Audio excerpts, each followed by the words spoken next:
hello, good evening. Welcome to the Denver Astrology Meetup podcast. My name is Rosalie, joined here today by the amazing Zane on Moon Day of all days. Here to talk about your upcoming September presentation. Would you like to tell us a little bit more about that? It's going to be Astrological Foundations. Basically, it's an Astrology 101 beginner course, just kind of laying the framework out for beginners, and this will help them come to other meetups of ours or even to start their own astrology practice. I just want to open the door for the community if there are any beginners out there who are trying to get a good grasp on where to start with their astrological studies. I think it's always good to go over foundations again too. And especially with such a great group that we have of astrologers at the meetup, I feel like so many different perspectives come into one group together, and it's just magical at times. So I'm super excited for this talk. To get to know Zane a little bit more, I have some rapid fire questions prepared. You might be familiar with these if you watched our interview with Kate Kettlecamp. What are your preferred pronouns? He, him. Easy peasy lemon squeezy. Are you a coffee or a tea person? Coffee. There's not enough caffeine in tea. I need coffee and a Red Bull each day. Facts. Maybe sometimes two Red Bull. Are you a morning person or a night owl? Night owl, through and through. And then your big three for the fans? Libra Sun, Gemini Moon, Pisces Rising. And then what is your favorite color? Orange. Yeah. That's a good one. Underrated for sure. Very vibrant. I love it. So good. Favorite planet? I've lately been drawn to Pluto. It's like dark, it's deep, it's mysterious, transformation. The question is ask Saturn or Pluto. I'm assuming Pluto then? Pluto. Yeah. Whole sign or Placidus? I practice whole sign. It's just easier for me to divide the houses up and to find rulership. Oh yeah, and do you have a favorite house in the housing system? Probably the 8th. I mean, with the Pisces rising and Libra sun, I'm an 8th house sun, and I like the aspects of it. And then do you have a favorite astrology book? Yeah, Astrology, the Divine Science by Marcia Moore. You have been talking about that one a lot. And I think you have a copy. Yeah, it's right behind you. That book. And then one philosopher or astrologer that you think everybody should read? Marcia Moore. She is by far my favorite astrologer. Just the way that she, and her husband, but I don't like to give her husband credit, the way that she just talks about astrology and like the zodiac, the way that she communicates it is just, I think, beautiful and very elegant. Would you say her book is the last book you can't put down? So is that the astrology book or like just any book? No, just any book. Okay, the last book series that I couldn't put down was called the Captive Prince series, and it's gay smut. It was, I'll be honest, I couldn't put it down. Then what is currently on your playlist? Just a lot of bass EDM. Denver's such a EDM hotspot, and I'm constantly like, I feel like I'm in an echo chamber of music. I just meet so many other wooks, and we just listen to bass. Hell yeah. Yeah. Mountains or ocean then? I've always been drawn to the oceans, but I live here in the mountains, so I'm gonna say mountains. Sunrise or sunset? I know I'm a night owl, but I go with sunrise. I feel like if I see one of the two, it'll be the sunrise. Cats or dogs? Cats, for speaking sure. of. Yeah. Introvert or extrovert? I'm extremely extroverted. Can definitely tell. Yeah. And then if you weren't an astrologer, what do you think you'd be doing? Probably, I'd probably be making music. What planet do you think people underestimate? I would probably Saturn. I would say that people try to make predictions or delineations with Saturn, but if it doesn't come true as fast as they thought the prediction would, they would like give up. But the whole thing about Saturn is delay. So like sometimes you do have to wait a little bit longer for that prediction to come true. I kind of feel like that with Claire. I'm not gonna lie. Yeah. I love Claire. Claire, if you're watching this, I love you, and you're going through your Saturn return, and I love that for you. I am too. But like, you don't know what your Saturn return is about. Don't try to figure it out. Yeah, that's like a 3-year process, right? Exactly. Yeah. Yes, you hit your exact transit, but Saturn be slow. Yeah, and I mean with retrogrades, the Saturn will come back to that position as well. It hits like it's like less than 60 arc minutes away from her natal Saturn when it stations. If you could interview any historical astrologer, dead or alive, who would it be? Definitely Marcia Moore. I talked about her a couple times, but like Alan Leo, he was like one of the first that kind of like paved the way for modern astrology. So it would be cool just to get to know him more and like pick apart his brain. Oh yeah. Yeah. That's a good answer. I've read a plethora of his books. He's got a good mind. All right, well, getting into some questions now about your presentation itself, what inspired you to return to the foundational concepts at this point in your own astrological practice? Was there something that you may have noticed practitioners were overlooking? No, it's actually a really simple and kind of selfish answer. When I tell people about what I do, the number one thing I hear is like, I really want to get into astrology, I just don't know like where to start, and I don't know much about it, but I would love to learn more. So this is my chance to just get all you guys in here at once rather than me talking about it one-on-one to so many different people. I've been really encouraging other people, other astrologers to bring their friends as well, just to open the door for people and to build our community. I've been handing out your flyers how about the tattoo shop because so many people come to get their like sun sign tattooed on them, and then I'm like, oh, is this your sun sign or your rising sign? And they're like, what the fuck is a rising sign? And I'm like, why are you getting this tattooed on your body?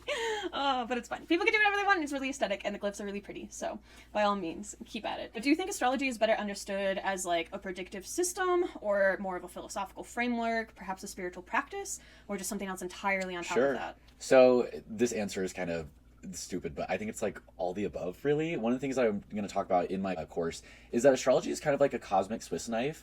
There's so much to it, and it's really based on like what you're needing out of it. Do you need those predictions? Do you need the timing techniques? Are you looking for more of like personality, karmic, soul-centered validation? You know, so I feel like there's so many traditions in astrology that you can like you know, do you want evolutionary astrology? Do you want more archetypal astrology? Do you want more like predictive traditional astrology? Like, you want to get real fucking roasted, go into Vedic astrology, you know? Yeah, as soon as you can learn to like read a chart, as soon as you're able to do that, you're able to like take a step back, kind of decide what you're needing out of it in that moment, and then jump back into it. Do you think your answer has changed over time, or do you think it's always been all encompassing like that? It's definitely changed. When I first started getting into astrology, I really only thought it was like personality traits and what the soul has to offer.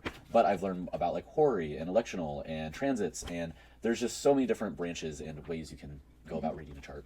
Well, one thing that's pretty consistent in astrology, well, we have 4 main pillars. We have planets, aspects, signs, and houses. So houses can be one of the most difficult concepts to grasp for early learners. What do you think is really a key contextual shift that helps people truly understand them on like a deeper level? One of the best ways to understand like the houses is if you remember like the angles. First house, me, 7th house, all the way on the other side is like the other people. 10th house right above us is like career, life goals, public image, and then of course down at the deep bottom, the 4th is like your roots and your ancestors. And then you can kind of fill in the space in between and see how those connect, because I've noticed astrologers go about explaining what they are in a very different way, and it is a complex topic.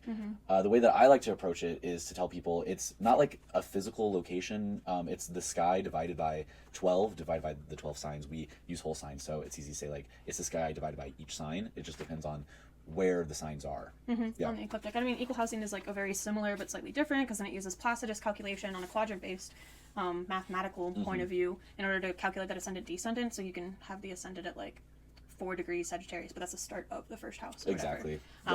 And I'm sure we have some Placidus practitioners a part of our community. Oh, 100% we do. And I would love to like give them a chance to just quickly explain the mathematics, because I don't really understand it too I don't much. think a lot of people do understand the mathematics, to be honest with you, because hand calculation is not popular. Nobody calculates a chart by hand. Everybody just throws it into a search engine on some astrological website, and it somehow gets figured out for them, and that's how it works. Throughout the years, as I've tried explaining the houses to people, I've noticed if I phrase it in a way like your first house of Aries, people who don't know the houses think that Aries has multiple houses. So you have to say like, for me it's helpful to say like your Aries first house, you know. So. No, that's smart. That's good vocabulary, I guess. Right?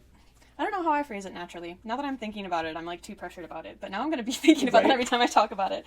I don't get a lot of newer astrologers up in my DMs that frequently, but I've been told I am the astrologer's astrologer. I personally didn't even understand what the houses meant and the differences between them. Like, I was a Placidus user for a really long time on a quadrant-based system until I like actually broke down the math as to what's different from Placidus to Regimentamus to Koch to even whole sign or equal houses. So it'll be different for everybody, but there are situations where one thing could you gravitate more towards one than the other. I feel like they tell the same story just in different fonts. So it's what's more comfortable for you to read and what's more comfortable for you to realize in your current standpoint of your lived experiences, because as I'm sure we'll definitely go over, like, astrology is this entanglement of fate and free will, and we can't have one without the other. Then when reading a chart for those kinds of foundational principles, what can really prevent somebody from feeling really overwhelmed with information? Because even the houses alone are so complex. I mean, there are so many things that you have to synthesize, not only the houses, but the planets, the signs, and even aspects. And then we start talking about rulership. I want to remind people in my course, like, once you're approaching a horoscope, totally take one step at a time. You're allowed to start small. You don't have to start with, like, the entire chart, and you don't need to go from point A to point B to C. You know, just start maybe at the first house and just look at if there's anything in there. With astrology and, like, practicing with your business or even just reading for yourself or for other people, I want to emphasize that it's all unique to you. There's no right or wrong way to read a chart. I've met certain practitioners who have a very streamlined process of what they do when they offer somebody a natal chart reading. They start here, then they do this, and then, you know, it's a pattern, it's a process. Whereas I'm the complete opposite. I am more intuitive as I'm reading. Maybe I start with the first house and the rising sign. Maybe aspect or a certain configuration of planets draws me in more. Yeah, it's all up to you guys. It's very unique. As you learn more about astrology and as you start practicing and going out and having more fun, you'll start to find your own way in your own certain paths. And astrology has so many different traditions too, and different ways of looking at something. But because there's so many traditions in astrology, sometimes they disagree with one another. How do you think beginners can really explore all of those different traditions without becoming really overwhelmed or feeling like they need to like choose a correct system immediately? Sure. Like, I thought Vedic was the only way to go for the longest time, and I was like, it's Joy-Tish or nothing. Like, tropical can suck my dick. Kind of like what you said earlier, you know, they all can be right or they both can be right. But what I want to encourage new astrologers is to always be inquisitive and ask yourself, like, in different moments, how do you feel about what it is that you're looking at?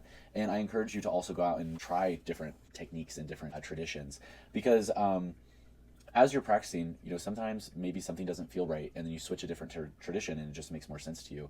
If it makes sense to you, then I encourage you to follow that. Don't feel as if there is a right or wrong side and you need to be on the right side. I want you to be on your side of whatever makes you feel comfortable in the astrological realm. That's such a great and beautiful way of saying that. And what, I guess, not only questions can an astrologer ask themselves, but what is like really the role of questions in a reading in itself? Not only reading for yourself while you're learning, but reading for others as well. I think questions can really act as like a generator of just context and energy within the reading. I feel like people who aren't in astrology would love to go to an astrologer or a psychic and just sit down and be told everything. That's not really our job unless you are a very intuitive psychic, a medium astrologer. Like if that's you, great. I always encourage people ask as many questions as you can, because as soon as you get a lot of context, it's a lot easier to understand where to go in the astrology reading. It's a lot easier to pinpoint certain transits, planets, certain aspects within your natal chart. You're able to bring more out of that once you know what it is that you need to look at in the chart. And there's a lot of beauty in being able to kind of, I don't want to say control the reading, but you have much more agency with your questions. What topics of life do you want to explore? But yeah, wherever you want to go, use your questions to kind of get you there. A good astrologer should ask more questions than they give interpretation. Well, how do you feel like astrologers really continue to be students in the craft after they become experienced experts? Yeah, maybe within my personal life and even some of my friends, I've noticed once they develop a business, they kind of just focus on other people. They don't really take the time to apply astrology to themselves. I sometimes struggle with this because I definitely do. I get busy and I'm also just reading for other people. But I try to every once in a while keep up with transits and see how they're aligning in my chart, and maybe planning out, maybe even a small thing like I like this alignment, I'm going to take a bath for this alignment, kind of like a spiritual practice, or kind of just noticing what may happen during these transits, kind of just keeping a watchful eye and kind of just staying aware of the astrology and how it's affecting you personally. I feel like I look at my solar return chart every year. That's good enough. I get the vibe of how the year is going to go. I don't want to know more than that. I'll experience it. And then I'll live and experience, and I'll be like, wow, this week sucked. What the fuck is going on? And then I'll look at the chart and I'll be like, oh. That's how I feel like I do a lot of my own reflective astrology practice, at least. Yeah. But yeah, I feel like there's so many things to continue your education, continue your expansion of your astrological knowledge, even if it's just in one specific technique.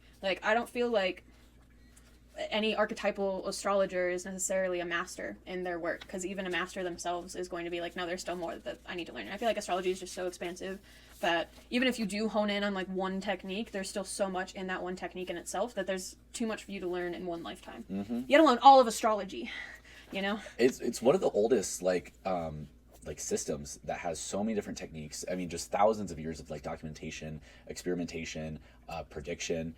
Imagine how much knowledge is in such a pseudoscience. It's crazy. I know. Yeah. Well, how do you think discussing astrology in a community setting really enhances or deepens our understanding compared to studying alone or doing other research? Yeah, I mean, just having another set of eyes is so helpful, because another person might approach something completely differently, and it can really give you understanding of just different ways of thinking. And sometimes we kind of zone in and zero in on something in a chart and just dive into it and we love it. We just focus on that. But another set of eyes might be but did you see this up here affecting it as well? Here's my perspective and prediction and whatnot. I love when as a group at the Denver Astrology Meetup, when we all look at a chart together, because there's easily 20 of us giving us all different viewpoints. I know, sometimes we have to rein it in, because we'll spend the entirety of our meetup time just on a chart with a room full of astrologers. Fuck yeah, we will. Yeah. It's kind of like when you and a couple other people are looking at a painting, there might be a certain color scheme and certain area of the painting that you like, but another person's pointing out something else. Maybe my eyes wouldn't have naturally gone there, but I'm glad that another person kind of showed me, so I can appreciate that part of the painting as well. And then to close us out, my last question for you, Zane, is after revisiting these foundations of astrology in your presentation, what do you really hope attendees or viewers who watch the live stream see differently about their own practice?